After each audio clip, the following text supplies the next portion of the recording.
নমস্কার প্রিয় দর্শক বন্ধুরা, আজকে চলে এসেছি বেহালা ক্লাবের মাঠ প্রাঙ্গণে, যেটা হরিসভার মাঠ বলে পরিচিত। বেহালা ক্লাবের যে দুর্গাপুজোটা হয়, বেশ বড় করে দুর্গাপুজো, সেই দুর্গাপুজোর মাঠেই প্রতি ফাল্গুন মাসের অষ্টমী এবং নবমীতে হয়ে থাকে চণ্ডী পুজো। এই চণ্ডী পুজোটা পুরোহিত মণ্ডলীর দ্বারা পরিচালিত হয়ে থাকে। আর এই চণ্ডী পুজোটা, যেটা নর্মালি বেহালা চণ্ডী পুজো হয় চতুর্ভুজা, এটা ঠিক সেটা নয়, এটা অষ্টাদশ ভুজা, মানে 18টা হাত।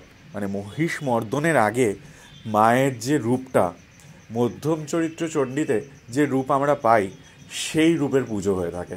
মহিষাসুর বধ করার ঠিক আগের মুহূর্তে মায়ের যে রূপ দেবতারা দর্শন করেছিলেন, সেই রূপটা এখানে ফুটিয়ে তোলা হয়।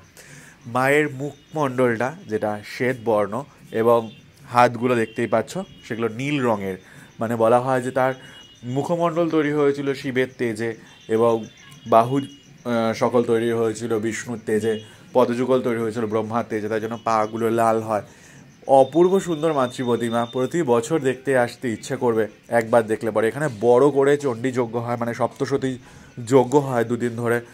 আর খুব ছিমছাম পরিবেশ এখানে, মানে বিশেষ করে লাইটিং বা খুব বড় প্যান্ডেল না, কিন্তু মায়ের যে পুজোটা হয় সেটা খুব নিষ্ঠা সহকারে হয়ে থাকে, যা দেখার মতন।